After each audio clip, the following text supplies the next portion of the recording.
Good afternoon students. बेटा मैंने आपको अभी लायोफिलिक और लायोफोबिक कोलाइडल सॉल्यूशंस के बारे में बताया।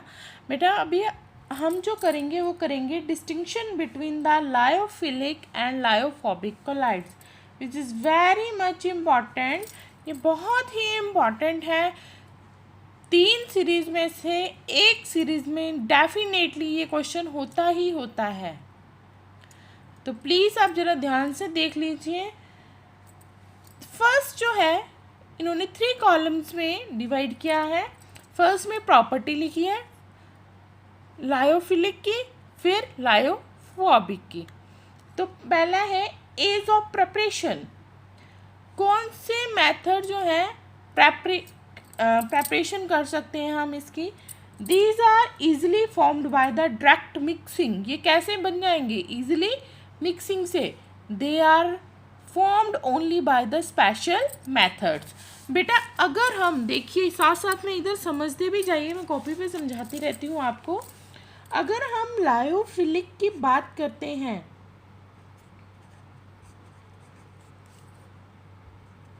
लायोफिलिक कोलॉइड्स और लायोफोबिक कोलॉइड्स,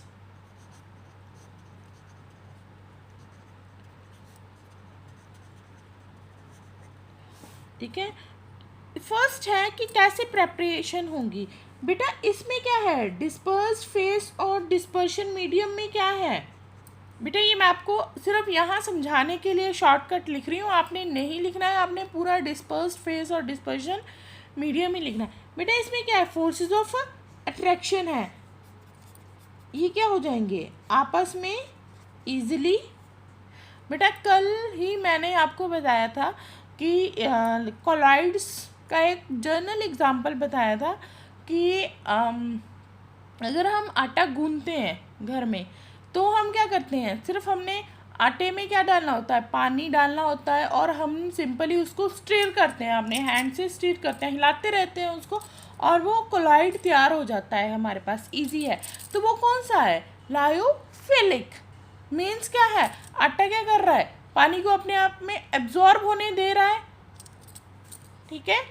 और अगर लायोफोबिक की बात करते हैं तो सैंड इन वाटर, हम जितनी मर्जी कोशिश कर लेते हैं तो वो एक कोलॉइड तैयार नहीं होता है।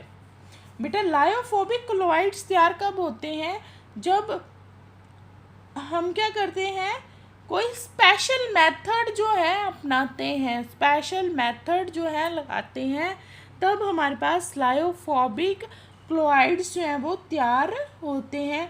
बेटा मैंने सैंड इन वाटर बोला है, वो एग्जाम्पल नहीं है इसका, वो मैंने मेरे से गलती से बोल हो गया है, वो सस्पेंशन का एग्जाम्पल है, ठीक है। सेकंड है हमारे पास particle nature.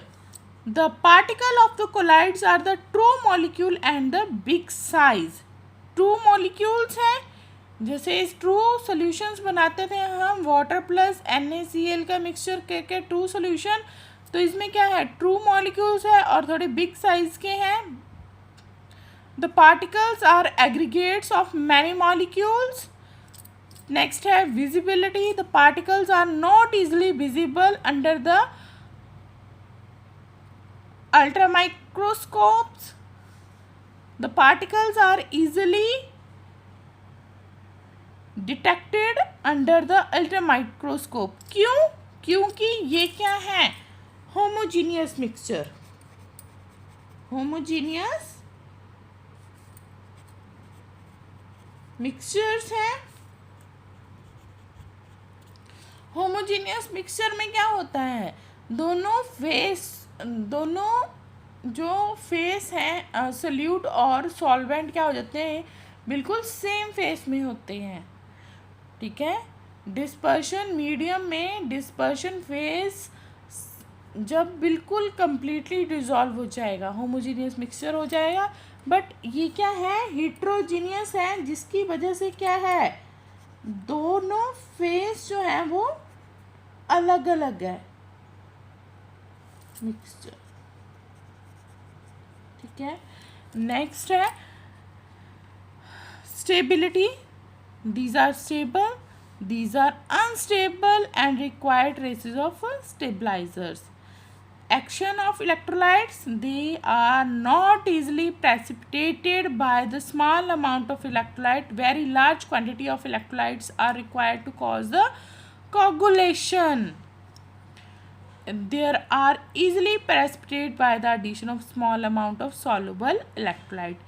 Reversible or irreversible lyophilics are reversible in nature and these are irreversible in nature. ये क्या है हमारे पास, रिवर्सिबल है और ये क्या है, इरिवर्सिबल है. Charge on particles, the particles do not carry any charge, कोई भी चार्ज जो वह कैरी नहीं करते हैं. Particles may migrate in any direction or even not under influence of any electric field. The particles move in the specific direction, that is either toward anode or cathode depending upon their charges. Okay, next is hydration. The particles of the colloidals are heavily hydrated due to the attraction for the solvent. The particles of the colloids are not appreciable hydrated due to the hydrated for the solvent. Viscosity, much higher viscosity, और इनकी क्या होगी, same viscosity होगी dispersion medium में. Surface tension lower than the dispersion medium, और इसकी dispersion क्या होगी, सेम होगी. Tyndall effect, they do not show the Tyndall effect and they show the Tyndall effect. ठीक है बेटा, ये था हमारे पास difference between the lyophilic and lyophobic chlorides. ठीक है, तो आई होप कि आप लोगों को ये समझ आ गया होगा. बेटा अगर आपको ये 11 पॉइंट दिए हैं, अगर आपको समझने सभी हैं और पेपर में आता है तो आपने 5-6 पॉइंट लिख देने हैं जो आपको इजीली याद रह जाएंगे.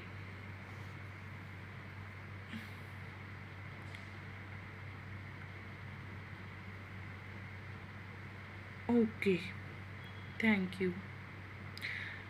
बेटे मैं आपको एक और बात बताना चाह रही थी.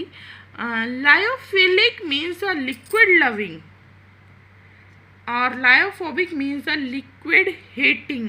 ये भी हम बोल सकते हैं. लायोफिलिक लिक्विड लविंग और लायोफोबिक लिक्विड हेटिंग. ठीक है, ओके बेटा, थैंक यू. बेटा अगर आपको कोई भी प्रॉब्लम आ रही है, किसी भी स्टूडेंट को प्रॉब्लम आ रही है, तो बेटा प्लीज़ मुझे वो प्रॉब्लम अपनी मैसेज करके बता दीजिए, या आप मुझे कॉल भी कर सकते हैं. Okay, thank you.